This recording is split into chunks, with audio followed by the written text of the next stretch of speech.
well as that. I'll try to get one join first. On that one, we're gonna just join you. Can you see if I can get your screen? Yeah. I want to see how this works on YouTube.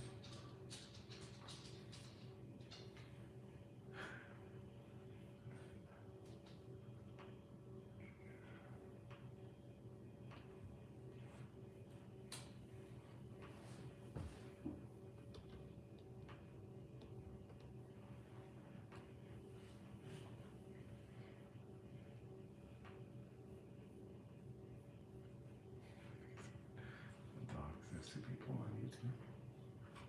Hello, YouTubers. It's our first time on YouTube, right? Our first time on YouTube. We're gonna go live on Instagram as well. Oh, shit. Yep, somebody said hi. Watch.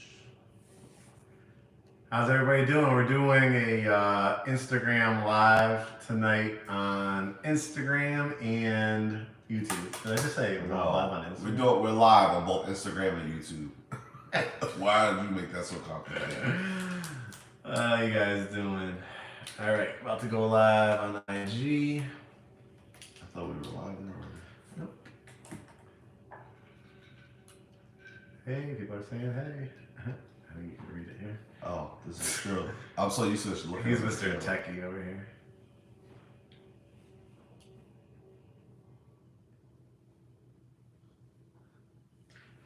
I wonder if I can go. I guess I can't go on as myself. I think if I switch. You can read it from here. All right. We got 5 people on YouTube. 19 so far. 19 on Instagram. Hey guys. We got a party. We got 2 cameras going on, so deal with I'm not cross-eyed. Not cross-eyed. We trying something new because as you guys have been seeing on Instagram, we've been having a lot of us some exclusive content on YouTube, so we're trying to help both audiences, I guess. Look, I appreciate y'all joining Instagram because they've been acting real funny with the shadow banner. So right? A lot of our content is not getting out to all of our followers, so we appreciate y'all for joining. What are we drinking tonight? We were like, this is your first one of the year. So what time is it? I guess we could go ahead and get a toast. So let me start by saying welcome YouTube. This is the first live that we've done for YouTube. So we are starting to grow that channel as well. Growing really We good. have over 2,000 followers on YouTube. So hey, if you're on Instagram and you want to keep up with us on both platforms, we'd appreciate it. Jump on over to YouTube. Make sure you subscribe. If you're on YouTube and you don't follow us on Instagram, make sure you go over there because we put different content out there that we can't put on YouTube for copyright. Your brother just joined. Hey! So with that said, I'm gonna toast. Well, Mr. Russell. Mr. Mansfield. Mr. Mansfield. This is Mr. Russell. This is Mr. Mansfield. All right.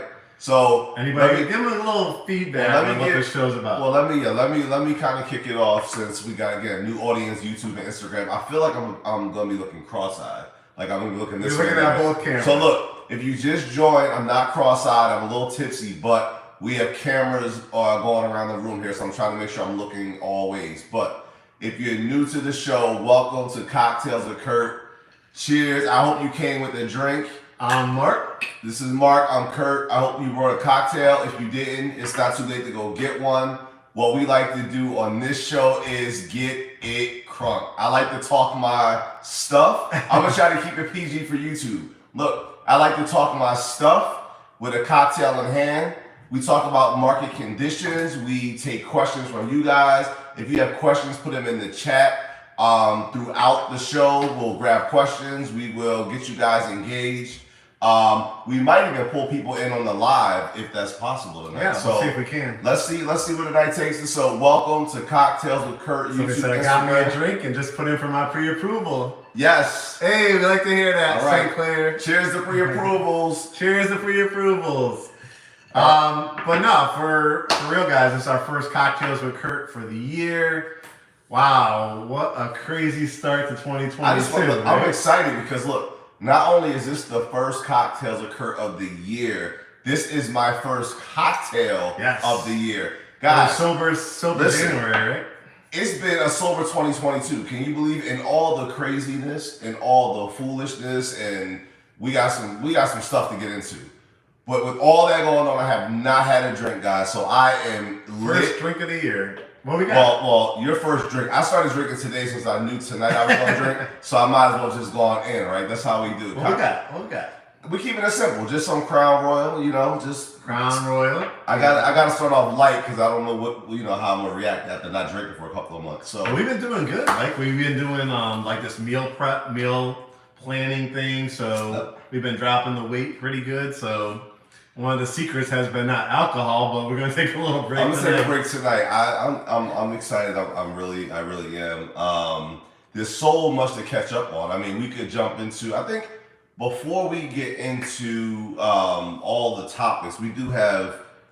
You wrote up a lot of stuff, yes. So we got a lot of stuff to talk about tonight. But you know what I think is important to do because you always remind me that although we have a number of loyal followers and we've had a bunch of people following us for a number of years, we always get new people to our channel and to our page every day. Yep. And so with that said, I think it's always important to kind of start every conversation with the proper introduction as to Great Homes ATL, who we are, what we're about, and what we bring to you. All right. Well, it's your show. You might as well jump. I'll pass the baton to you. Look, that was the cue for me to be able to drink. I don't see my name on this show. You're right. You are the guest. You are the guest. I'm glad you know your role. But you know what I am? I am the boss. I am the principal broker. You just had to say that. Okay. I am the principal broker, which means I run this shit. No, we're not Curt. I'm trying to get paid on YouTube. There's no article. There's no ads running on this. Okay. Oh, I can keep it real. I can keep it real. Yeah. Oh, okay. Well, why didn't you say that? Let's go. No, but for real, we started Great Homes ATL back in 2014, and we became our own brokerage firm in March of 2020, right as the pandemic hit. Yeah, we opened up shop as COVID decided to introduce itself. So it's made up of myself, Mark, Curt, who got his broker license back in November. I don't need the pat on the back though. That's the whole thing. See, he thinks I need that. I don't. I'm Curt, managing broker of Great Homes ATL, also president, co-owner as well. And we have Hope. And we have our first lady, Hope Shivers. She is the first lady of Great Homes ATL as well. We are a small but mighty army.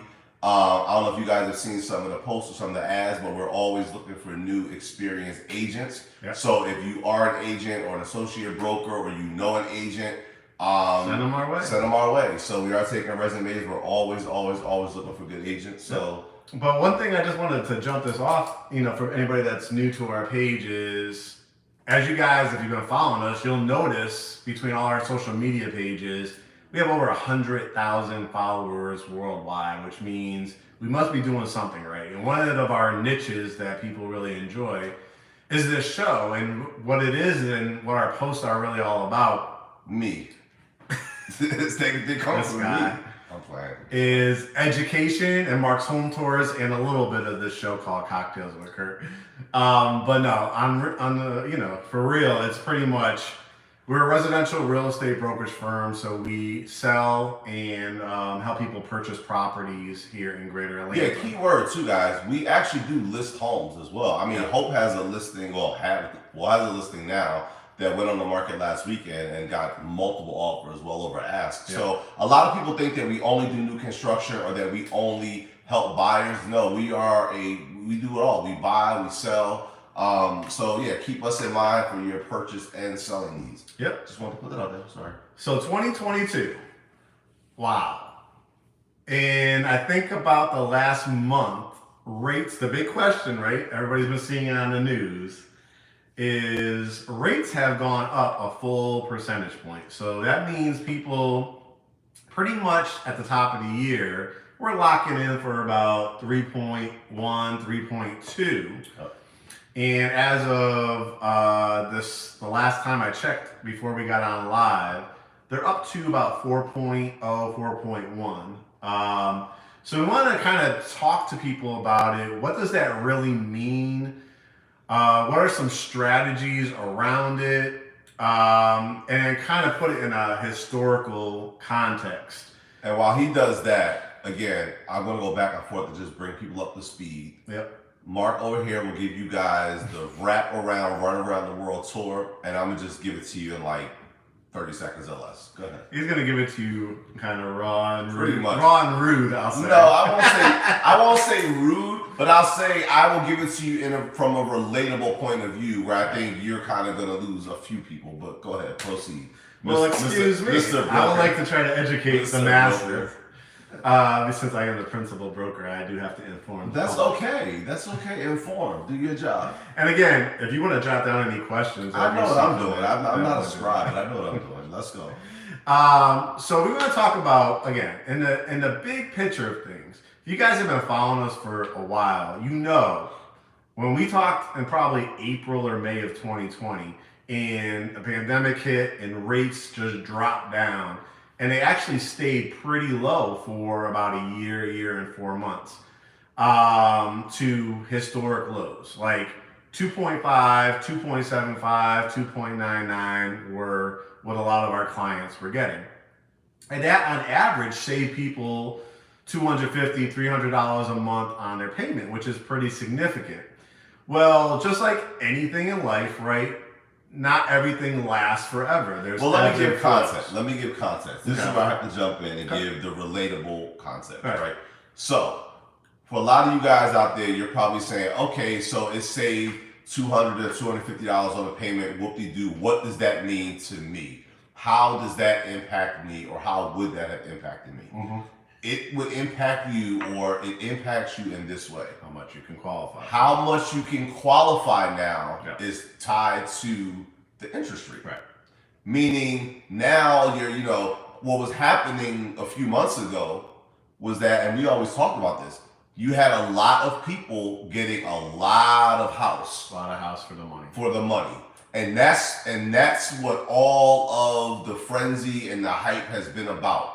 The inventory's been low, the rates have been low, buyers are getting loan limits increased. FHA is now up to 471. Yep. Conventional is even higher than that. And so 560 or something. and so what happened was it created this frenzy, and now everybody was getting all this house, right? And now 5, 6 bedrooms, basement homes, all these Right. things. for payments that were like, oh my gosh, Right. like you could get a couple of months ago a house for what, 400,000, and still end up with a payment that was under, that was like close to 2,000. that was just under. hitting $2,000, which is less than what some people pay for rent. Right. Like that's what was happening as recent as a few months ago. Right. So now that rates have jumped up a point, People are freaking out. people are freaking out, and I think that the same house that you could have gotten for that price, 6 months or not even a few months ago, now because of the rates, why don't you tell them kind of like what that looks like numbers wise? Yeah. So before we jumped on here, I'm kind of the math guy, the finance guy. So, I use this tool, and I want you guys to jump on this tool as well. It's called mortgagecalculator.org. Mortgagecalculator.org. And I want you just to play around with numbers. So let's just say, $400,000 house. Currently, let's say the interest rate's 4.19. Now, property taxes, homeowners insurance, those things are going to kind of vary, but I kind of put the average in there. And with private mortgage insurance, you're probably looking around a payment of that $2,700, $2,750 price point. Whereas when rates were 3.19, that same payment would be about $250, $2,500 or $2,552. So it's a savings of about $226. So for a lot of people, right, that is significant. Nobody wants to pay more than they have to. Well, the other thing on top of that, and the reason why a lot of people are not going to qualify, because again, I'm sure a lot of people say, well, it's $200, $250. I'll still be okay, right? That's probably what a lot of y'all are thinking. But here's what else has to play into the debt equation. Right. A lot of these new home communities that a lot of people want, they have HOAs.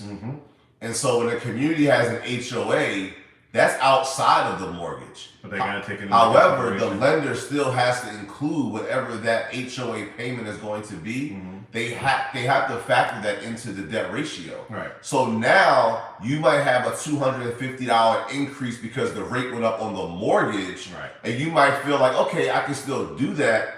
But wait a minute now, let's slow down. What about the HOA? Now if that HOA payment throws off the ratio, you just won't qualify. If your ratios were tight to begin with, or if the rate's going up, made your ratios tight, you run the risk of not qualifying. And so what are some of the strategies? I mean, what are we telling some of the people now when we do our consult, what they should be thinking about as they go for their pre-approvals now, right? What kind of questions should they be asking? Well, first and foremost, I want you guys to understand that the two most important relationships you're going to have in a real estate transaction, this is all education. This is what we're going to tell you is not to scare you, it's to prepare you and educate you, right? So the two and most important relationships is your mortgage lender, and it's really not somebody that's just behind the keyboard, right? And just like in real estate, it's not about looking at Zillow, hitting a button, calling a realtor, right? Some people it is. We'll get into that as well. But the two most important people is to have a well-oiled machine as far as a realtor and as a lender. So, typically, if you're going to be in the resale market, your house is probably going to close within a 30 to 60 day period. There's a good chance once you go under contract, boom, right away you can lock in that interest rate. When you go the new home route, usually you'll go through a preferred lender because most of those buyers will need some assistance with closing costs. And then some of these builders are giving $2,500. Some give $5,000. I think the most recently I saw was $10,000 with this local builder, which is good money, right? But the question you have to ask that lender is, when can I lock in my rate? Now, if it's a preferred lender, what's happening is in the new home industry, if there's a delay, and I see a Shocky's on, I think a few of our other current clients are on, and they can tell you that if you went under contract back in September when interest rates were 2.99, and now there's a delay in windows, which a Shocky is going through, and some of our other clients, there's a delay in paint. There's all kinds of, you guys watch the news, you see the supply chain issues. So you have to take into consideration, you have to plan for a higher interest rate. So in a lot of these situations, now that the rate was 2.99 and 4.0, first and foremost, you got to make sure your ratios, we're running into this lately, right? People's ratios were at the top. Now can I jump into my show? I have a lot more to talk about. Well, I know you do, Chatty Cathy over here, so let me just jump in. Listen, as far as knowing your ratios, you have to know your ratios in two scenarios, and this is what I recommend. You don't have to listen to me. I'm just a guy sitting here drinking some alcohol. Hey, you're also a principal. Well, I'm also a managing broker, but hey, whatever. I don't need. Anyway, what I would suggest is this: when you go for your pre-approval, and the lender says, "Here you go," and a good lender is going to give you an estimate and a breakdown of what your cash to close will look like based on that pre-approval amount, meaning your down payment. Assuming you get no closing costs, what that will look like, and your escrow account, right? What I would suggest you do at that point, if it's not clear to you as to what that interest rate is, if it's based on the current rate, I would ask the lender, thank you for this, but can you actually give me another estimate, maybe with a percent higher than this, because I want to project and plan for the worst case scenario. And when you give me that estimate for the percent higher, let me know if the same ratios, my debt to income ratios that I have now, let me know if those will still qualify me for this price point, if this percent goes up a point higher. Because guys, what's happening to a lot. This is a real life situation. This is happening right now, not to one, not to two, but to several buyers, is that buyers are starting to scramble. because for buyers that were building a home and got an estimate 4 or 5 months ago, or in some cases 7 months ago, when the interest rate was 2.9, their lenders say, hey, we got an updated estimate for you. And for some people, and this goes back to what we always talk about, good credit, and here's why I'm gonna say that, because when everybody would say, well, no, I don't want to mess with Braden's ATL, because you know why? My friend told me he can qualify me for a 580. And that's why, so guess what's happening now for some people? If you didn't have a strong credit score when you got the interest rate of a 2.99 back when you went under contract, you just made the cut. But guess what's happening now that your house is about ready to be built and there is no 2.99 interest rate? You're qualifying for an FHA rate of 4.25, 4.1, 3.9. So now the question is, oh my gosh, that's a big difference from a 2.99% monthly payment that you thought you would have to now, like 4.25 in some cases we're dealing with. And what's happening, guys, in that situation, you say, what happens in that situation? Number one, people are asked to maybe do what's called an IBR, an income-based repayment plan for their student loans.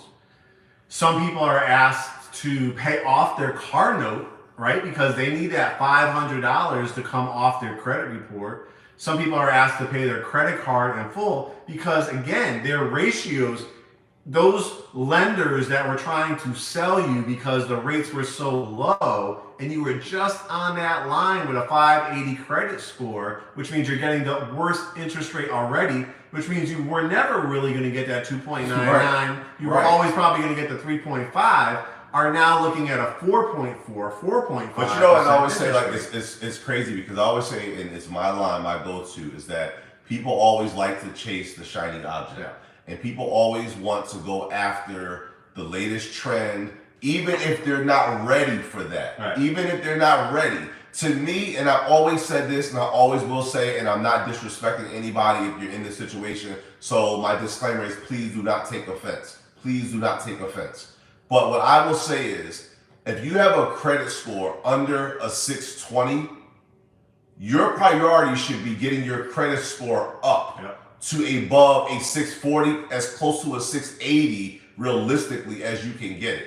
Because if you have under a 620 credit score and your priority is buying a house, oh boy, are you going to pay for that on the interest rate. And just one thing that came up, we learn every single day. We've been doing this. I've been doing this since 2003. You've been doing this since 2014. We learn as realtors, as business owners, as real estate agents, whatever the case may be. We learn every deal a new thing. There's always new rules for lending, right? Yep.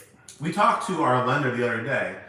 He said, if we could have just gotten this client score to a 700, right, we could have got her to an automatic underwriting, which means an automatic approval. Once it dropped to 690, they start digging for, well, why wasn't, what's going on here? Right? And you know why, and I'm going to tell you guys this, if you guys haven't been keeping up. You know why now, not to say that they were just letting people slide through before. I'm not implying that. But what I'm saying is, you know why now they're looking at stuff if you have below 700 like this? Right. Because guess what just happened, guys? They just gave out all this forbearance money, all this forgiveness money, stimulus money. Landlords couldn't pay their mortgage because renters didn't have to pay their, so all this money now, people are scrambling for okay, so how can I cut the next corner, or how can I get out of this financial jam? So guess what? Underwriting's it won't be through housing. There's so many people now doing so many different things that's borderline mortgage fraud, and they're on it. They're literally underwriting. So my thing is, if you have the better credit score, like we always say, isn't it easy to just say, hey, my credit score is stellar, and it goes right through underwriting automatically like that, and it comes out with a yes? Yeah. Or would you rather, because somebody said, well, they can do it for a 580 6 months ago. Now I bet you, not all, but I bet you a lot of people that got sucked into, I can get you approved for 580. You can build this house with a 600. I bet you now y'all are panicking. I bet you those same people that told you that they could do it are now telling you all the hoops and hurdles and foolishness that you have to put yourself through to potentially still get the house. And somebody just asked too, what is the credit score they're looking for? It's the middle score. Yeah. So you guys know, I think in general, right? There's 3 credit bureaus: TransUnion, Equifax, and Experian. So the lender is going to take the middle score. You have a 720, a 700, a 680. They are going to take that 700 credit score. So it's really imperative not to say, oh, well, I'm not paying attention. You have to make sure all 3 credit bureaus have the accurate information. Yes. And I want to just jump now quickly into okay, what does this all mean? What kind of strategies can we do in this raising interest rate kind of climate? So 101, guys, of home buying and saving for a down payment is to save more, right? If you want a lower payment, the 2 things that will affect that is a lower interest rate and more money down. So we got to get out of this mindset of expecting just down payment assistance, 100% financing, 3%, and even 3.5%. 95% of our clients do 3 or 3.5%. But what can you do to bring that payment down? Save for 5%, save for 7.5%, save for 10% down. Now, that might take you a little bit longer. That might take you an extra 6 months. That might be, hey, I was planning on going on this European vacation with my bonus at work. I just got a $10,000 bonus at work. Whoop, there it goes from the 3% to now I have 5% down. So you got to do a strategy like that. Number 2, we looked at this when we bought our house. Did you know if you buy a house conventional, we're not talking about FHA, but conventional, you can buy off what's called the PMI. When you're paying the PMI up front. Yes. Now, again, disclaimer. You can only do this if you purchase your home using a conventional 5% down or higher home mortgage. Right. If you have PMI with an FHA loan, we've said this before, the PMI stays attached to an FHA loan for the life of the loan or until you refinance into a conventional. Right. So, in this instance, say you don't have 20%. It takes 20% to avoid private mortgage insurance. Is called PMI. So you have to ask yourself, for this particular home, is it worth paying the PMI up front? Which in some cases will save you $200, $250, $300, maybe even up to $400 a month for that private mortgage insurance, depending on your credit score and the price of the house.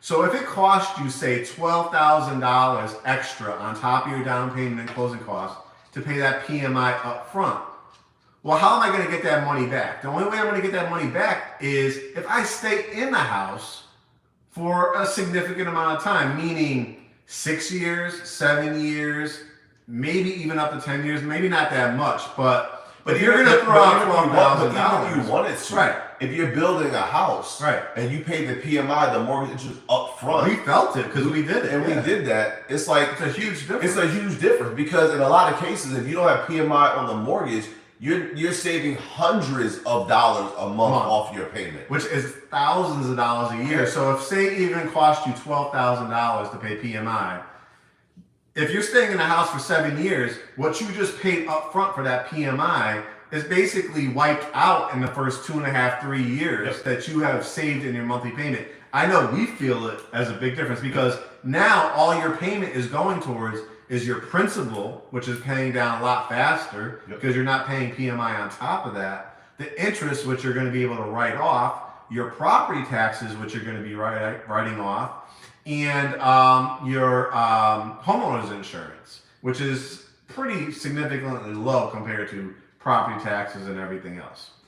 And then the final thing of how to bring the rate back down is if you are one of those people that have a 700, 720, 740 or higher credit score, you're going to get the best rates. So number one, if the rates are, say, for the best credit score, 3.8, but your credit score is 680 and you're now paying that 4.0, that's going to be a savings.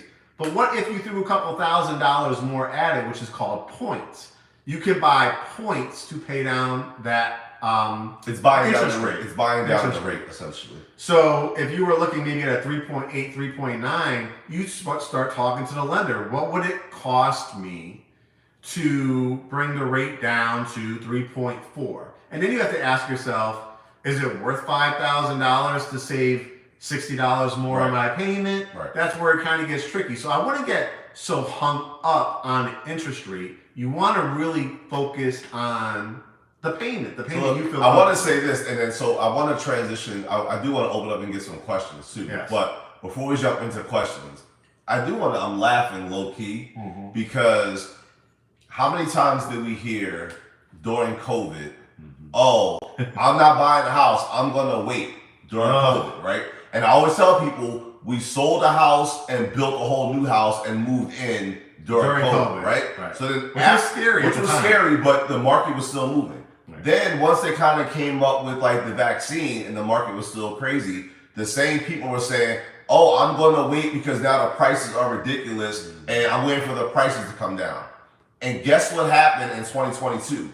They raised the loan limits because they recognized, you know what? The home prices are super high right now. So what do we have to do? We have to give the buyers more buying powers to go afford more house. Just I think as little as maybe, was it 4 years ago, the FHA limits were like 327. It was like 327, right? And so I'm laughing. We're 71 now, I'm laughing low key because it's like, to those buyers that were out there a year ago, 2 years ago, 6 months ago, 3 months ago, 2 months ago, to those buyers that were out there saying that you were going to wait until the prices come down, like, are you still out there waiting, or have you realized like, oh shoot, I got to get in the game because the prices are just not coming down?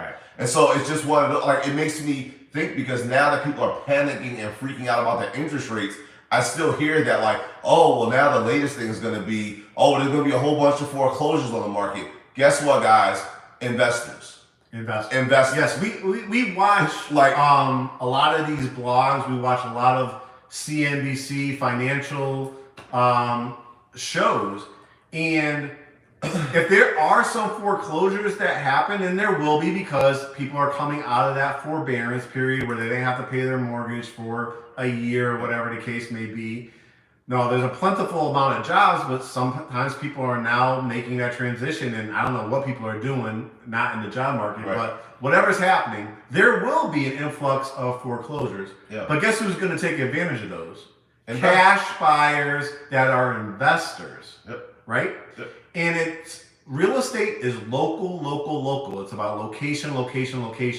So you know what's just funny, and it's actually a current event, and I think it's interesting because, you know, Pinky, she's local. Slutty vegan, the older lady. What is her, Pinky Coleman? I think her last name is. But hey, Pinky, if you're watching, right?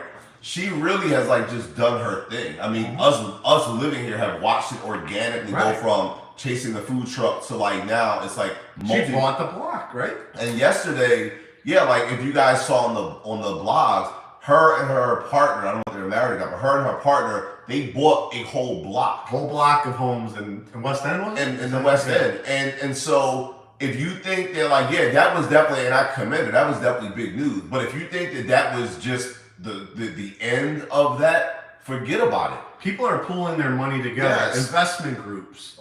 You're watching it, right? You're watching it happen. So you're in a market, Greater Atlanta, that is not shrinking, right? It's growing, which means there are articles. You could Google it. What does the supply look like in Greater Atlanta? You would think a big market like this, and you've seen all these houses fly off the market. We just went to the open house on Saturday. Like we said, Hope just had a brand new listing in that Cascade West End area, right? Not talking Sandy Springs. We're not talking Buckhead. We're not talking about Roswell. Lying down the street. That's not Atlanta. That's not Atlanta. That's not Atlanta. Sorry, it was watch out. Be careful. Sorry. That song's doing a lot. I know. It was an easy plug. I'm sorry. We show up to the open house, right? Make an appearance and everything like that. Talking to people, taking pictures, doing videos, all that kind of stuff. on the spot, people with their pre-approvals, with their lenders at the open houses saying, I will give you this right now. Why is that? Beautiful house, great renovation, lack of inventory inside the city limits. Yep. I mean, guys, this is with rates going up to 4%. One thing I just want to mention, because people are freaking out, I have been harping about this. You saw Mark's videos. Curt would always say, like, oh, you're doing another video on it. I literally, for the last year and a half, and anybody that knows us, have been following us from the rafters, have been saying, historically low rates. This has never happened in this capitalistic society ever in America. Okay. So I want to crazy. Stop yelling at the people. I want to take some questions. You guys have definitely stayed engaged. I appreciate it. Yes. And because, like I said, I get motivated when I do these. I get motivated off you guys. So yes, if I'm sitting here, and I told Mark, if I'm sitting here and you guys aren't engaged and you don't care about what's going on, you don't ask any questions, then I'm good. So I'm out. I'm out. So I know we probably have some questions. I saw some stuff coming through. I'm blind as a bat. I can't see it. Yeah, send you guys comment in the comments. Ask your questions. We'll try to jump on it. If anybody wants to join the chat, I think there's a plus. Oh, we're gonna try this again. A plus symbol at the bottom if you want to join on camera.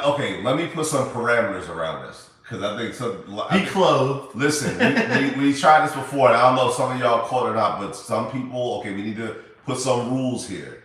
If you are going to join the live, please be clothed. Okay? Okay. It's not that kind of show.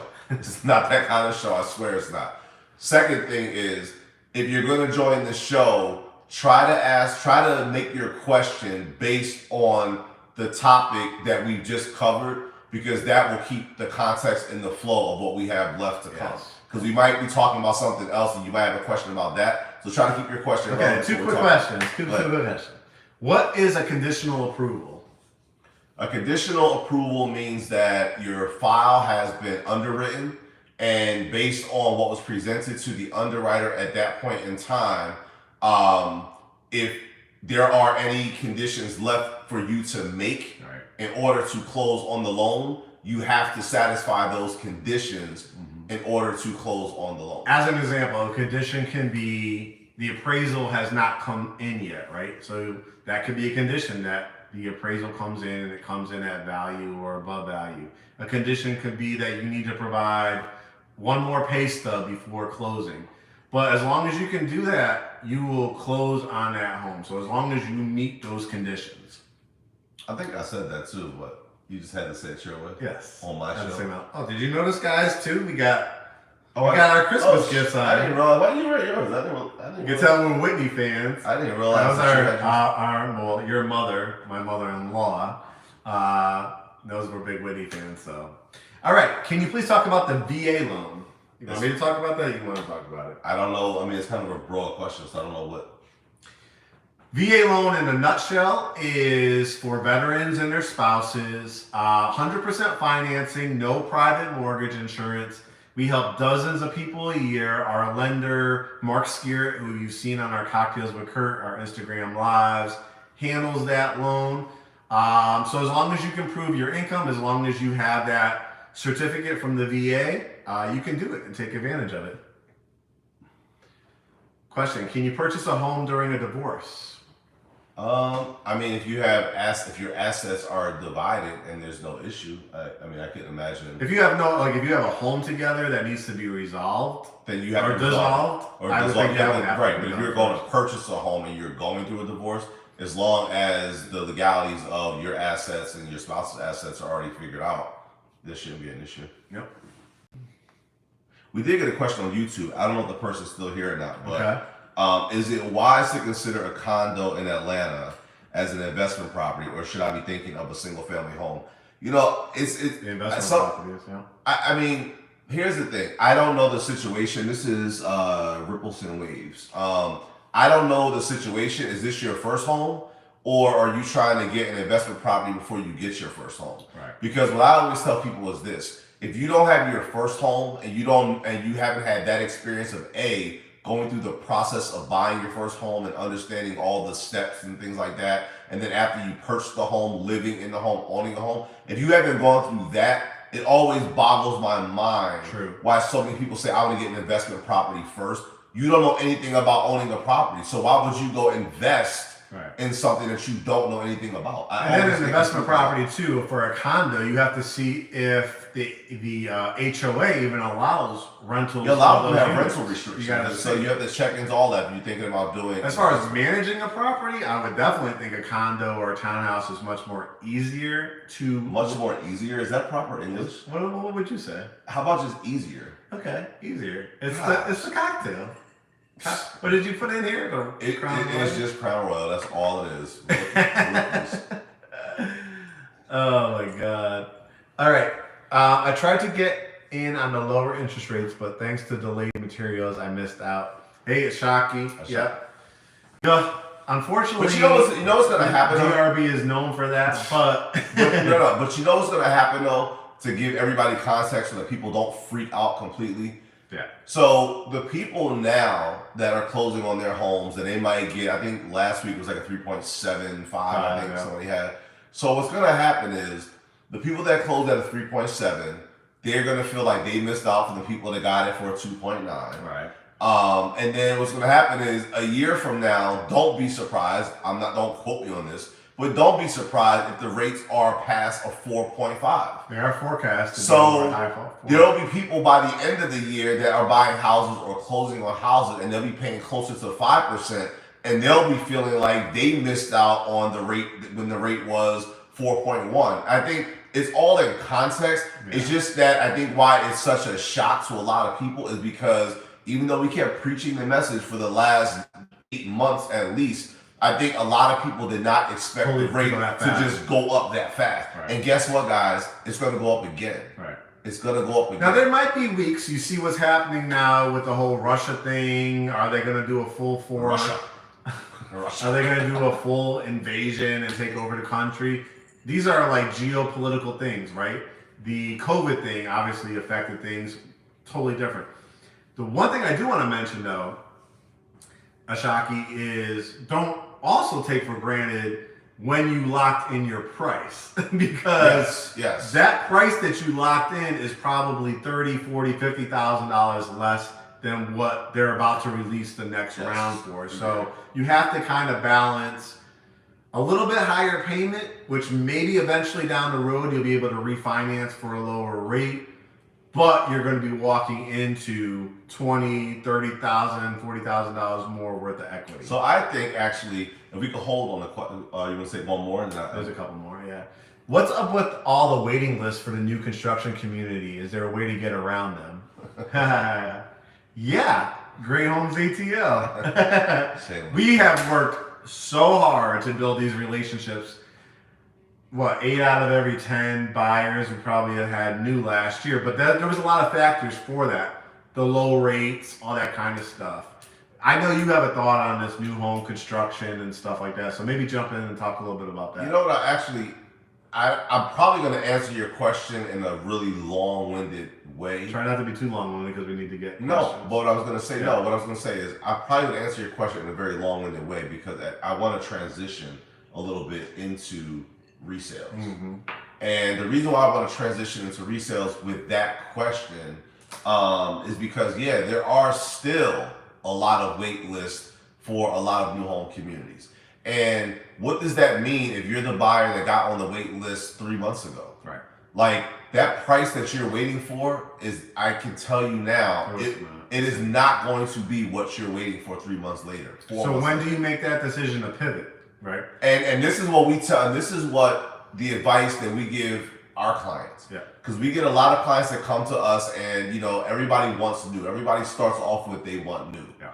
And my advice, I think you support me in this. My advice is it's like a 90-day rule for us. Now this is just us. Now everybody has their own thing, their own process. But I look at it like this. When you come to us and we sit down and you decide that you want new and you tell us where you want new, and we're going to spend the first 30 days exhausting that.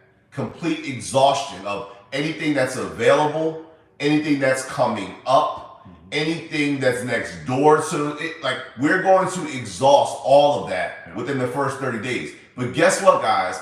After that 30 days, we're going to come back to you and say, so look, we've sent you everything that's available and everything that's upcoming over the course of what probably is still going to be within your same budget. Now let's get you on that list. Because keep in mind, prices go up. Right. Now, while you're on a list after 30 days, what I suggest you do after 90, what I suggest you do move on. What I suggest you do after 30 days and you're on a list, we need to be looking for resales. No, I don't say after 30 days. I would say after 90 days. Well, let me explain why I stand, and we can disagree. But let me explain why.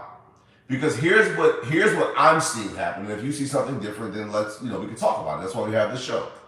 No, you get on a list for a lot at Community X, and your pre-approval is, let's just say, $350. Right. And you want the Mark Kozik floor plan, and that's the one you're waiting for. And at the time that you're on the list, the Mark Kozik floor plan is within your budget. It's at $340. Right. But you're on the list now, and the next lot release is going to be in 60 days. Okay, you want that, so you're going to wait. Right. 60 days comes up, and guess what? Because the last one sold so fast, so quickly, you were waiting for $350 because that's your price point.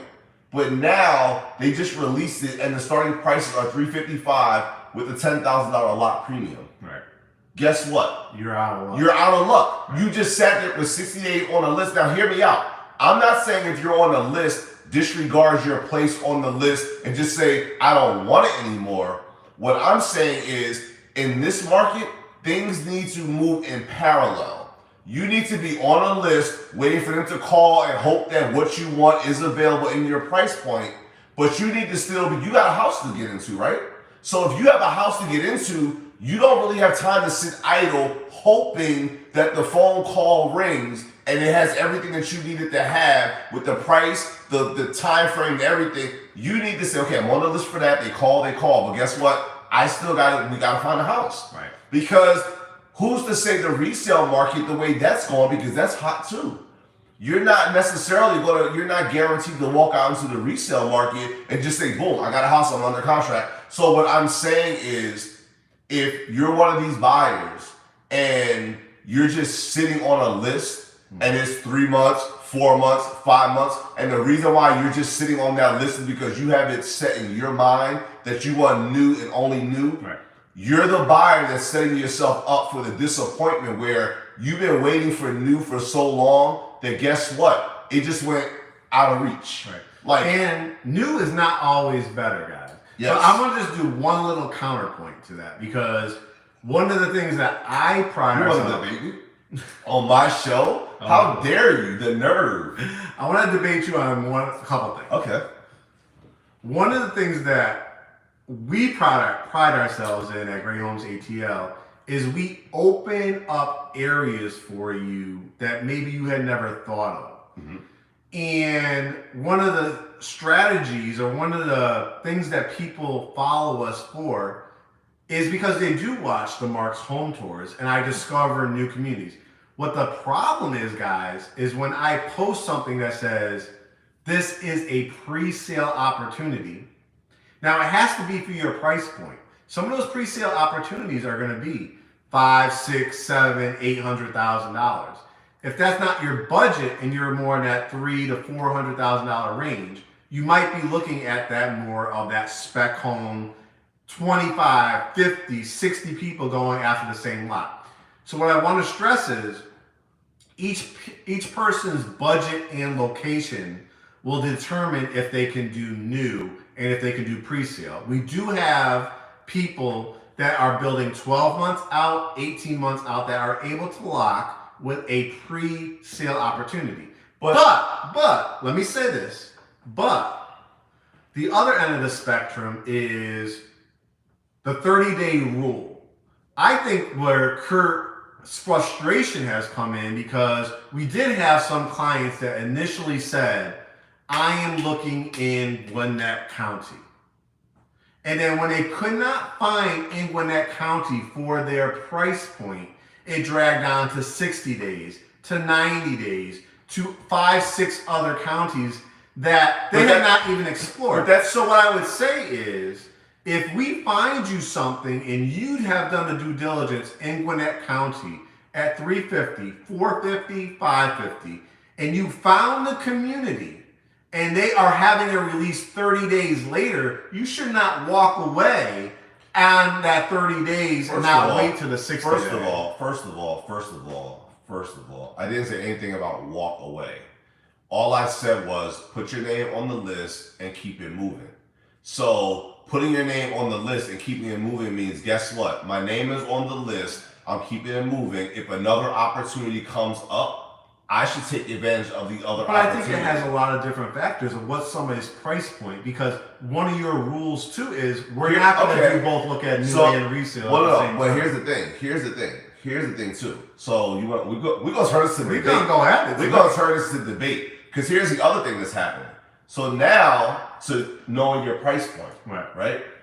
So somebody's now waiting. Let's just say they're waiting for a price point of $500,000. They waited for $500,000, and guess what just happened, guys? The builder just decided, oh, you know what? We're no longer giving you options. It's a spec home. True. You don't get a say in what goes in that home. True. So now you saying wait on the list, because that new home is it could come up within the 60. Okay, it could come up, but now it's come up in 60 days, and you waited on the list. You did not keep it moving, because keep in mind, I didn't say get off the list. I didn't say turn down the opportunity. All I said was, in this competitive market, you have to keep your eyes on the market because it's moving so fast. Well, I think the main conversation is just tonight, I posted Friday is lot release day. The problem what people do is then they'll hit us up on Monday when the lot release happened Friday, and then it happened for 2 months. I would just call it, well, first let's probably Instagram shadow ban us. Yo, when we post something, guys, you guys should, I'm gonna make a post and tell people to comment, because I think that gets us back in the algorithm, because Instagram is shadow banning us. But I was gonna say, it's also the thing too where you're posting stuff, and let's just call it what it is. People are interested in something that they just can't afford. That's true. So and I'm the guy that's going to give you the tough love. And if you're new to YouTube, which I think a lot of you guys are, I'm that guy.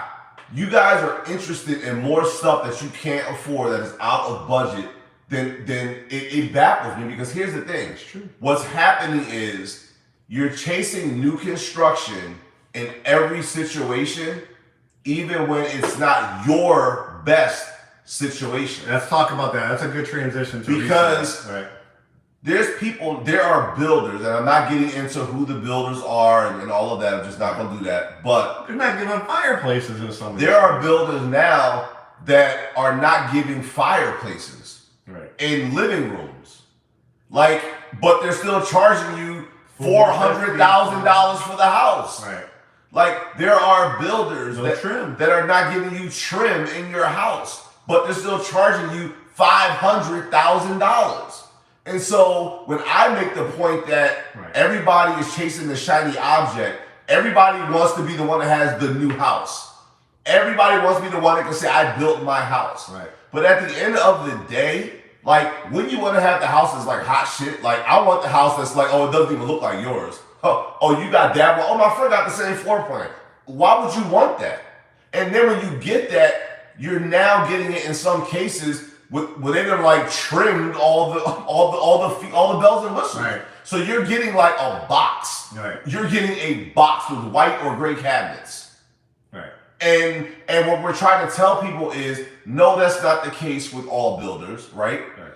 And if you want new, that's fine. But all we're saying is, don't discard a whole resale market because you're so caught up in the hype of what you think new is, when in some cases, and I've said this, a resale home is better than some of the new home products that these builders are giving y'all. As an example, guys, like Curt was just saying, some of these have just turned into literally boxes drywall, room, and they're calling them 4 or 5 bedrooms for $400,000. But we have walked through resale homes on a golf course, in a gated community, in a up and coming area, an older brick ranch, right?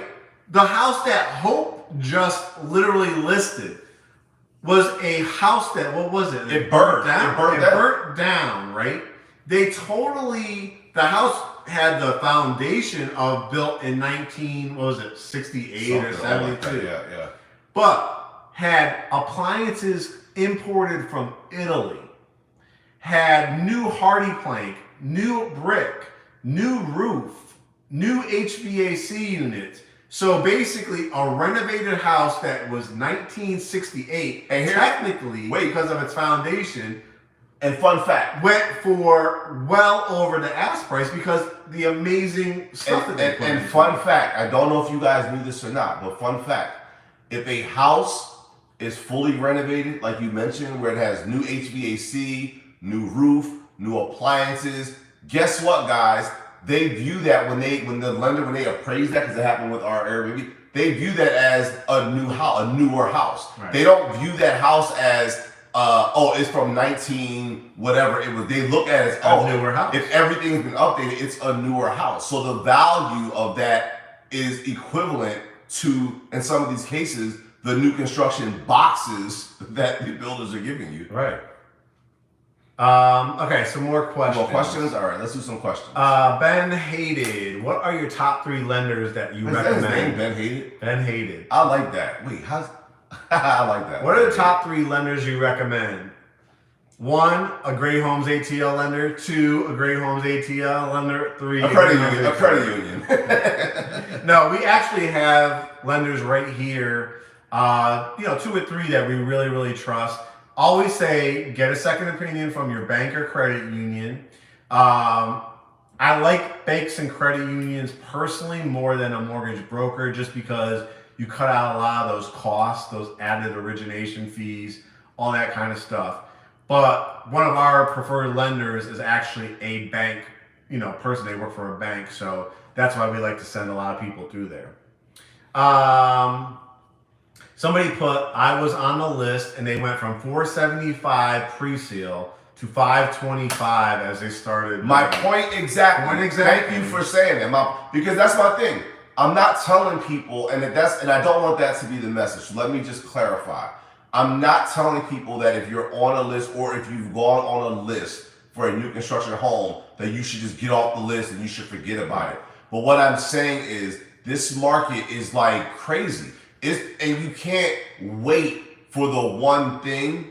You can't wait for the perfect home. And you can't wait for the perfect home, because you're waiting for that one thing, and you're going to come up like it's not yours anymore. Let me explain something to you guys for a new build.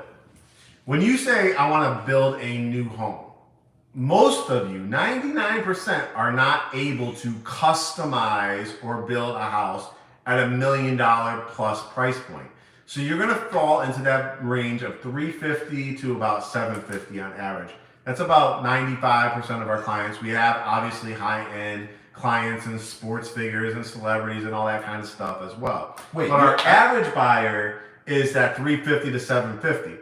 What I want you guys to understand, what Curt just talked about, is this. These are corporations in the most part. Now, some are local builders, but most of them are corporations on the New York Stock Exchange. They're in the business of making a profit, and a significant profit, on their homes, not for just themselves, but for their shareholders, right? So you have not one person building your home.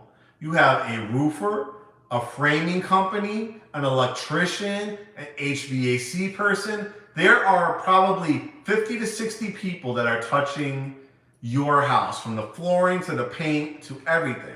So you are technically buying a brand new house, but what you're doing is buying really their resale product. All you're getting is the home warranty, which is great. These are great things. I don't agree with that. What? I don't agree with that. What do you think? Wait, when you're building a house, you're not getting a resale product. You're getting a resale product in the sense I don't agree with that that. you are choosing from their floor plan. That's not a resale product. That's not a resale product. A resale product is It's treated as a resale loan. A resale product is if a house is lived in, the stuff in it has been But used. what I'm saying is, people approach us all the time and say, I'm looking to build a house. Right.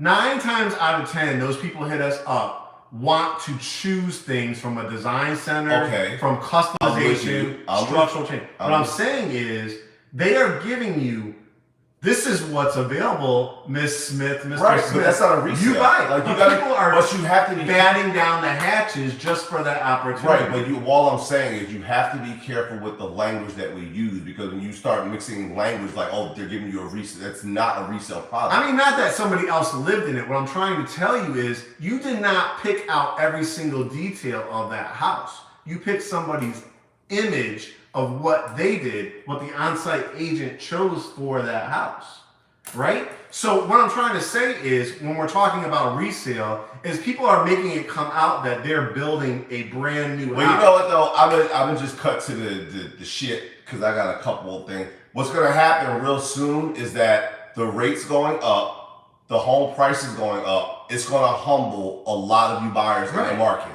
and whether or not you want new construction is not going to be the topic of the conversation with you and the lender. The topic of the conversation with you and the lender when you go for your pre-approval is going to be, can I still afford new construction? And so a lot of this, it's almost like, I guess, take this as the education, but also as the warning, because for a lot of you guys somebody just said 30 days, their lot changed $50,000. Right. And so for people that are anti-resale home, we have a couple clients that have just been like, I will never buy a resale. I will never buy resale. And guess what? Yeah, guess what? They are still sitting here not under contract for anything. Right. And so my thing is this: the market is going to humble people. Yes. Like everybody out here was balling on no budget a couple of months ago, because everything was deferred. Everything was deferred. People were robbing Peter to pay Paul. People were covering this debt to show this income, and everybody was have to pay their rent. For 6 months. So guess what? Everybody was getting $400,000, $500,000 homes, and like it was nothing. And guess what? Now the rates are here, and they're not trending down. So they are going to humble people. So guys, guys, the people that are thinking that they will never do a resale or they can't. Guys, listen to the market. Don't be one of those buyers that's in denial, thinking that you're going to get new construction for $300,000 and you're going to wait for it. Just not. And one thing I want to say is, because we do post a lot of homes, there's a rhyme and a reason. We look at our analytics. When we post a $1 million house or a $2 million house, we get 2,000 likes. We get people in the name of Jesus, when I hit the lottery, all this type of stuff. We have done tours. We have presented opportunities for you for $250,000 ranch floor plans, older houses that have been gut renovated, brand new homes that have 3 bedrooms. All of a sudden, first-time home buyers, I need 5 bedrooms. I need 4.5 baths. Watch out quickly. I need a basement. Look, watch how quickly those same buyers are going to do just fine with a 3-bedroom, 2-bath. Right. Watch. And what we're trying to tell you guys is, because you know what real estate. The alternative is, not to cut you off, but it is my show. But the alternative is, if the real estate mortgage market does not humble you into going from you need a 5-bedroom, 4-bath on a basement to maybe a 4-bedroom, 3-bath, if that doesn't humble you into that thinking, guess what? You're going to pay rent. And guess what? Rent rates are up 30% because landlords are like, pay up, bitches. I had to give you my money. Those people that are like, oh, I'm too good for a 3-bedroom, 2-bath ranch for $275. Guess what? A group of investors just bought that out and is charging you $2,600 rent. So it's kind of like as my mom said, you have to ish or get off the pot. And that's the thing. It's like, so you're going to be humbled by the market. Right. Like if your money, here's the thing. If your investment money is not liquid and it's not long, you're gonna find out real quickly that you know what, yeah, new is nice, but maybe, just maybe, it's not for me. Maybe I'm okay with that resale. And we at Great Homes ATL have a great strategy. We're not even gonna give it away, but we have a great strategy to help you win bids, all that kind of stuff. But it's done by a lot of upfront work. Why we have the lenders that we do is not somebody behind, and I want to call out these, big national lenders and stuff like that, but you want a personal loan officer to talk to you about shortfalls, appraisal shortfalls, to talk to you about what happens when rates rise. What does a 203K renovation loan mean? If I don't like the way that this kitchen looks in this resale home, do I have enough money to pull out equity to redo it? Like, there's so many things that you can do in the resale market that you just can't do in the new home market. And that's why it's important to have us and Hope and any of our Great Homes ATL family kind of walk you through this process, and why we insist on not just double tapping our $2.5 million houses that you see out there, but really sit back and say, I gotta put food on the table. Groceries have gone up. I gotta put gas in my car, or I gotta buy an electric car, which is not cheap. And I need a roof over my head. So what realistic numbers do I have to work with? And don't keep putting off, well, if I can't buy a new home, I'll do it next year or the next year. Guess what? It now just cost you about $100,000 more by waiting another year. And it's going to become tougher to save because, as I just mentioned, the rents are going up 30% in some cases. It'd be one thing, guys, if you said, oh, well, I can get this rental, like my rentals rate is going down. No, we're getting calls every day. I just got a rent increase from $1,700 to $2,100. Yep. And you know what? Landlords are coming after you. Why? Because they almost lost their houses because you didn't pay your rent for 6 months, 8 months, and you made a good point, because I'm telling you, what's going to happen is all those homes, that the resale homes that, so many of you guys out there just detest and can't live in, investors are buying those homes up, and you will pay rent for those homes that you weren't humble enough to purchase. And I think that's kind of crazy. Yep. All right. More questions. All right. What we got? Lord, I'm exhausted with these home builders have moved over 4 times. Wow. Yeah. I mean, you could wait. I want to talk a little bit more about the resale. So, one thing I want to talk about for resales, guys, is we talked about this in, I think, our brokers talk. And I want to talk about that whole CarMax, Carvana kind of tie-in that we did. Basically, what we're trying to say is not everything that is pre-owned is bad. We want to stress to you that we've walked into houses that have had custom build-outs, that have had brand new kitchens put in, right? And you can get, what did you just give me that look for? Like, you about to be bored by this time? Because I've heard this, like, he said this on the... Okay, go ahead. Talk about your topic. I'm going to shut up for a while. No, go ahead. You gave me that look like, I'm tired of this analogy. Go ahead. I want to do this. This is what I want to do. It's 9:30. I want you guys, what questions do you have? Because I know that we have over-informed a lot of you guys. So, based on everything that we've talked about, what do you guys want to know? What are you still confused about? What went over your head? What do we need to kind of dumb down a little bit? Let us know. I want to do that because I want to give it to you guys and let us kind of shut up for a few. YouTube, Instagram. Yep. YouTube, if you're on, put your... Anything that struck out or struck you, or you have questions, anything that we haven't touched upon, let us know. I think somebody was trying to join. Isn't that the plus thing? Let's see. Is it or was it not? I don't know that person. You don't know me. Well, I don't know that person. All right. Go ahead, guys. This is your chance. We don't come on live very often, especially this guy right here. Right. So make sure you ask your questions. We just went through a whole litany of information on rates, resale, new homes. But I don't want to scare people off. No. Again, it's your budget. the whole point of what we're talking about is stop looking at houses window shopping. Know your numbers. And stick to them. And stick to them. And the thing about it is, because Stick here's to the thing. location. There's nothing all shiny and stuff. Yeah, you sweat. I know, sweating. It's hot. I got I'm gonna put the air on. I gotta be hot. It's all about not only knowing your numbers, but just being honest with yourself. And when you have that conversation with the lender, they give you your pre-approval and you go through your estimate and how much money you need to bring to closing. Like, you have to be honest with yourself and you have to know, can I come up with this money? Do I have this money? And if you don't, then you have to scale back to something that is affordable to you.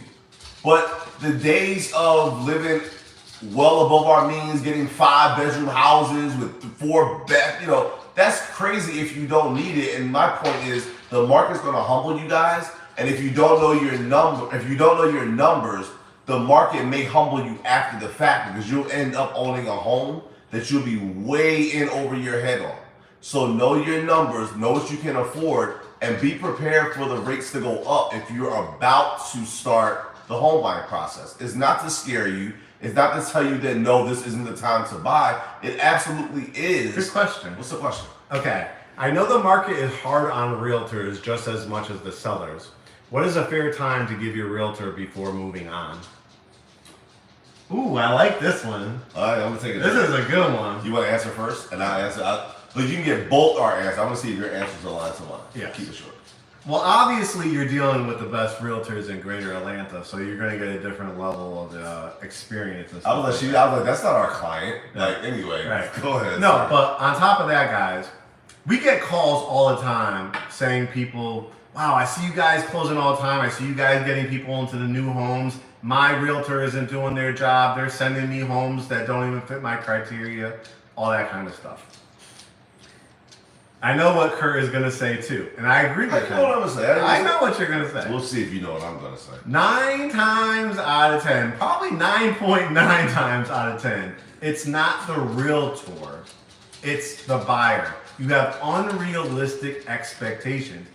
As an example, we get calls from people all the time that say, I have a $250,000 budget. My realtor cannot find me anything in Sandy Springs for a 5-bedroom, 3-bath. I prefer new.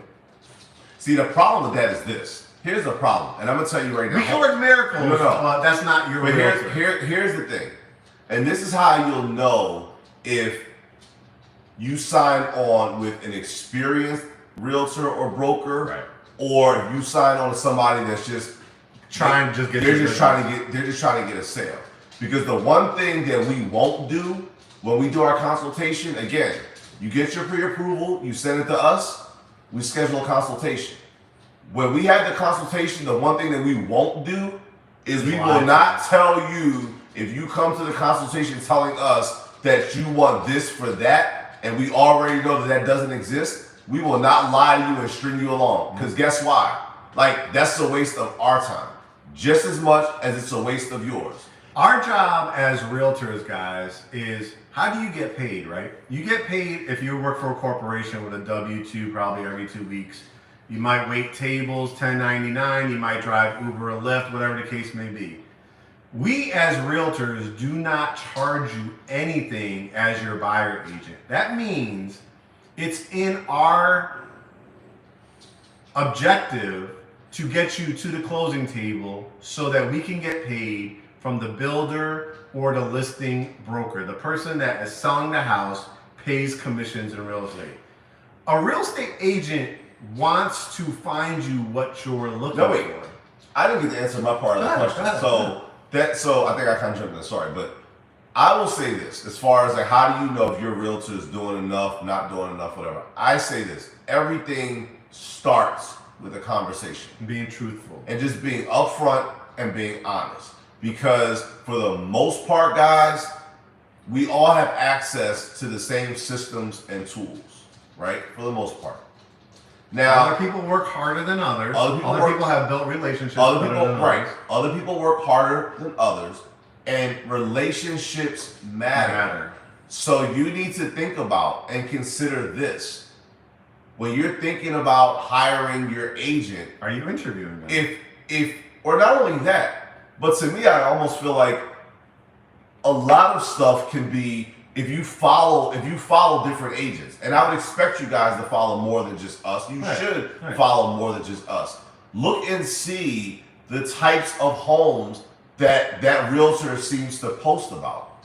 Look and see where they seem to be on location showing you homes. How many are they closing? But aside, that's not my thing. It's not about the closing. It's about the realtor. And if you're somebody that's looking for a home in, I'm just gonna say Johns Creek. It just popped in my mind because the alcohol told me to say it. If you're looking for a home in Johns Creek, and you go hire a realtor who has never shown homes in Johns Creek, it might be an indicator that that agent doesn't specialize in that area. So perhaps your conversation before hiring that realtor is, hey, I'm interested in this area. Do you have experience in this area? Right. Because a lot of times what happens, guys, and this is in the land of social media and make-believe, that's what I call it. People are following personas. Yes. People are following an image of who they see themselves wanting to be or who they maybe once were in their former life. Right. And people are following these personas and wanting to hire these personas. And guess what ends up happening? Because we end up getting the call after the fact. You hired a persona and then you realize that the persona was more important than you as the buyer. And so when you weren't going to be a big enough commission check for the persona that you hired, that you chased, guess who you'll come back to? Hey guys, please, I know and you know what? And Mark is here to tell you, 9 times out of 10, I'm usually not interested in taking on a client that hired a persona because it's like we give so much education and over here it's no persona. It's no put on. It's what you see is what you get. It's 2 guys at a kitchen table educating whoever wants to listen about real estate. Right. We know what we're doing, we're effective in what we do, and we have the sales to prove it. Yep. And I just think so a lot of you guys just have to wake up and come out of social media in the land of make-believe and start by hiring an agent that is really aligned to what your needs are calling for. Not what you're like your college day fantasy. We're like, no, what do you need a house in Marietta? Who can get you a house in Marietta? It's not about what they look like. Do they have relationships in Marietta? Do they know builders over there? Do they have new home communities? Like, have they experienced negotiations? Yeah, like, you gotta know those are the important questions when you're the one about to make an investment. Right. What somebody's wearing or what they look like as your representation is the furthest thing from the priority. But we've seen this so many times that people come to us after going to I saw this agent that was on reality TV or had 1 million followers and was wearing red bottoms and had driving the Bentley. And guess what? They didn't even get to work with them because they passed them on to their assistant. Yep. What you get here is you are working with Mark, Curt, or Hope.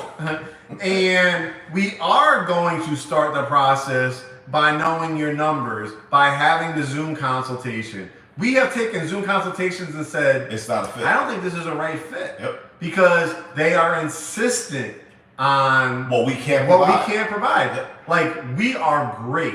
We have amazing relationships with builders and on-site agents that other agents don't do. And other agents in the industry as well. And other agents do, but some other agents don't. And that's one reason why people come to us.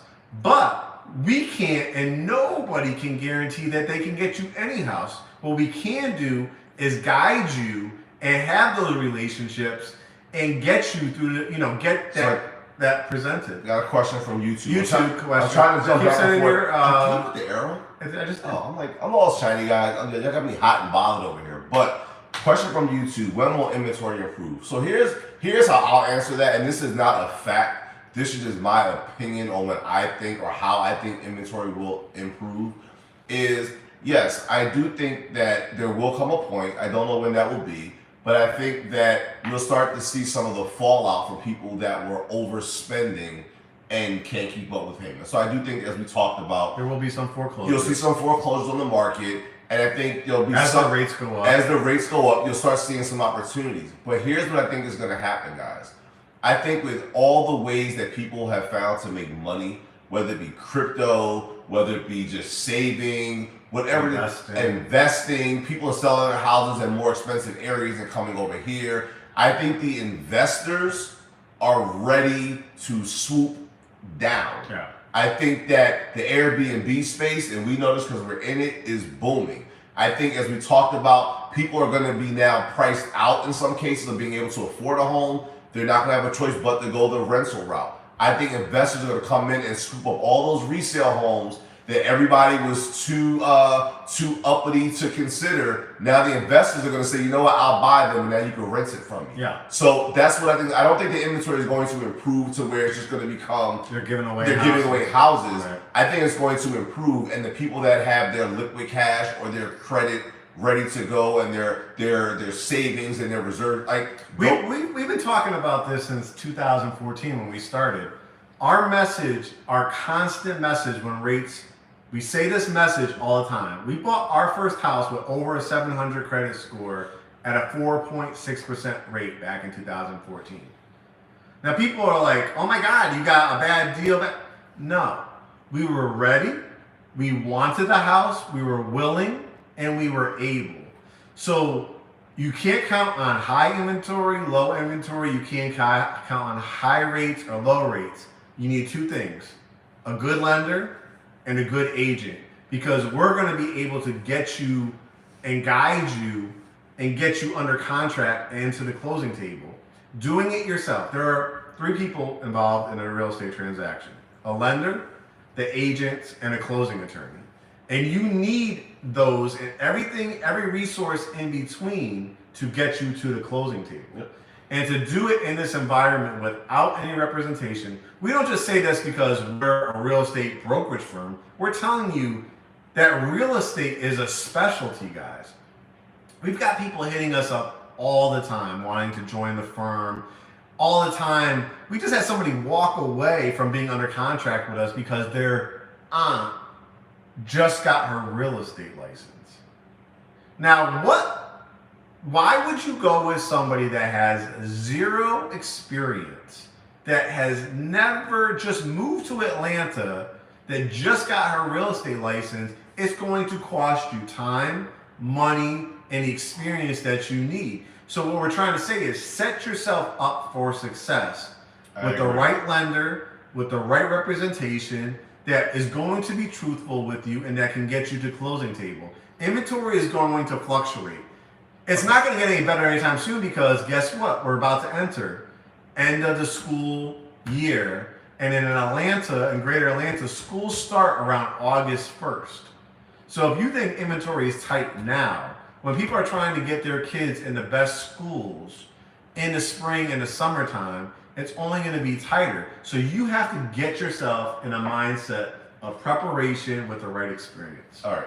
Now, guys, this is what I'm going to do because my glass is empty. I'm hot and sweaty. I'm going to take a couple more questions.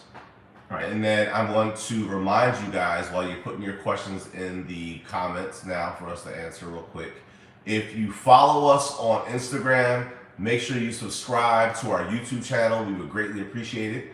We don't duplicate all the content, so there will be stuff that's exclusive to YouTube and stuff that's exclusive to Instagram. And I got to look at YouTube. If you're on YouTube and you subscribe to our channel, thank you. Tell a friend to tell a friend to tell a friend to subscribe. If you can, follow us on Instagram as well. Again, we post. And send us a DM. That's the best way to hit us up on Instagram. Yeah. Somebody said, if you're planning to shop and buy within the next 6 months, when is the earliest or the latest that you should retain an agent? Wait, the question was if you're planning to shop and buy for a home within the next 6 months. When is so I'll answer the question this way. And again, it's just being totally transparent. And I'm just me. So I don't know how to say it anyway. Like the question to me is kind of like cloudy. I will say this. If you are interested in having a conversation with any of the Great Homes ATL brokers or agents, email us your pre-approval, because to be honest, having your pre-approval, that lets us know that you're shopping for a house. Because if we don't have a pre-approval, that means that you're window shopping. And there's nothing wrong with window shopping. Let me be very, very, very clear so that nobody gets offended. There is nothing wrong with window shopping. There's nothing wrong with taking your time. There's nothing wrong with liking the houses that we post. Nothing wrong with that. Disclaimer, disclaimer, disclaimer. But what I'm saying is, there's a lot of people that say I'm ready to buy a house and they don't have a pre-approval. So from our perspective as brokers, when you send us the pre-approval, we'll send you an invitation to schedule a consultation, and we take the conversation from there. We see if we're a fit. We lay out our process. We make sure that works for you. We go through all that. So yeah, obviously get the pre-approval first, and we go from there. Right. And yeah, it depends. If you're looking to build new or buy more recently, like a resale, that will depend on your time too. Somebody said, why did you switch to the YouTube platform? So Instagram, yes, Instagram. They are doing all kinds of funky stuff with like our content and our algorithm. So I don't know if you guys have heard about shadow banning, but essentially what that means is when Instagram takes your content out of the algorithm. So we spend a lot of time filming stuff, doing home tours and all of that. It gets discouraging if you like for example, we did the Brokers Talk. We used to do like these little educational videos, and you post a $2.5 million house and you get 3,000 likes. You would have Mark and Curt telling you about how interest rates work, how to buy a home, and the Instagram audience doesn't tend to want to listen to it as much. The YouTube allows a longer form conversation, more than just 15 minutes, right? And it allows us to target not everybody's mother, grandmother, grandfather, whatever, knows even how to use Instagram. So it's just an added tool. We're on Facebook, we're on Twitter. We're not on Twitter. Yes, we are. I have a Twitter account. Do you put it in on Twitter? I sure do. I link it from our Instagram. I don't think it goes. You better get. I'm not on what the hell we're doing. I'm not on Twitter, so that's news to me. Yeah. Do you respond to tweets? But tell them why we're on YouTube. Go ahead, Mr. Know-It-All. It's not Mr. Know-It-All. I mean, basically, it's about Graham's ATL. We've been around for a while, and for a lot of you guys that have followed us, you understand the organic nature of how we've grown.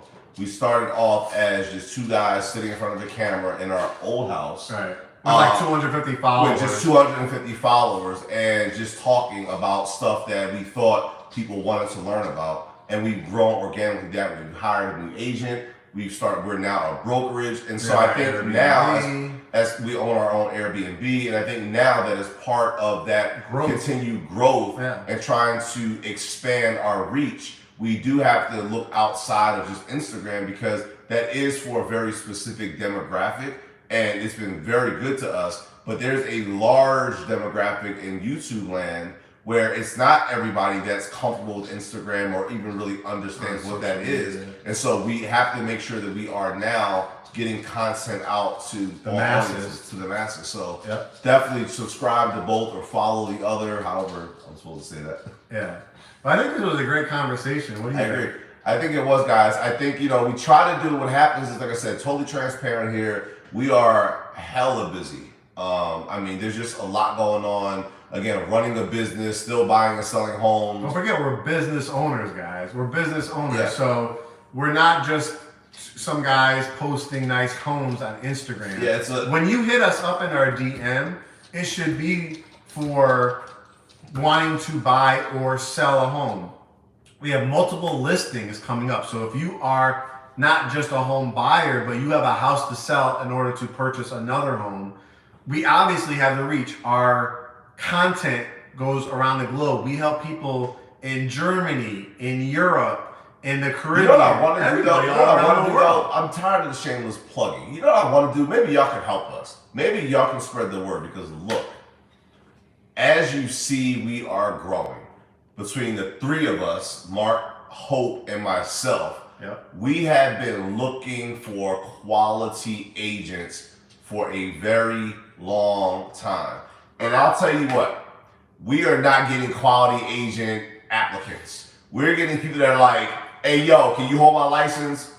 No. I mean, it's just a no. I mean, how if you approach the people that you want to work with that way, how would you apply? How for would a job I like why would I want you representing our brand, right? Right. So the ask is this: just ask around. It's not, not a big If you deal. follow somebody If else, you follow somebody that's an agent, if you think somebody is a really good agent, or if you have friends or family that are agents or brokers, and they're like, hey, I'm really looking for a change. I'm really looking for a boost to my career. Whatever it is, send them our way. Send them our way because we are tired of getting some of the duds that we are getting. I mean, it's ridiculous. We try to post it out there, then we'll get like really, really good ones, and then it's like some of it's turning into like comic relief. Like I can't believe that somebody even sent this in. But anyway, so if you guys can do that for us, we're on the hunt for new agents. Yes. Send good ones our way. Experience that fit the brand, that know the market. That you guys know what you like. You guys know why you follow us. You know why. Hopefully, you follow Hope too. She's on Instagram at Mrs. Hope Shivers. But you guys follow us for our authenticity, our transparency. So we want more people like us a part of this family. It's not about hiring anybody that could buy or sell real estate. It's about hiring people and bringing them into our family. This is our family, guys. It's like we built this based on the need for helping families. Yeah. So if you know somebody out there that wants to help families, send them our way. And in conclusion, please read every single post. Just don't double tap, or just don't like on YouTube. Read what's in the post. Yes. Every single post talks about our process.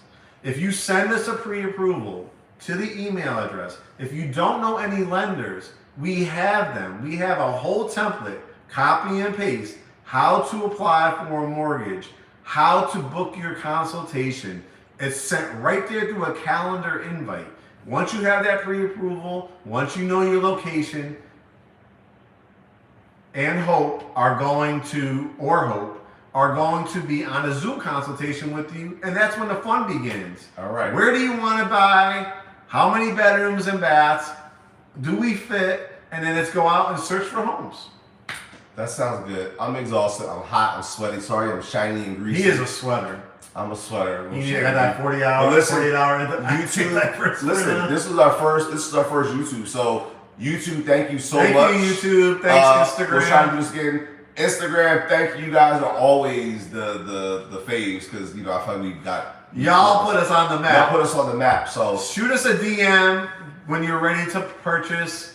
We'll put you in touch with Mark Scarrett. We'll get you in front of the lender. This was a great engagement tonight. You guys have encouraged him to get back on Cocktails with Curt. Listen, so keep doing it. Send us some ideas too. When we post, we're always open to new ideas. If you guys want to hear about certain topics, let us know. We let you know we're going to be live. And let us know what y'all want us to talk about. So enjoy the videos, and please listen to the content. Share with family and friends, and hit us up. All right, I'll talk to you soon. Peace. Night, everybody. No. Oh, but you could save it on YouTube. She said you could save it and you actually make money off of it. So I don't know how you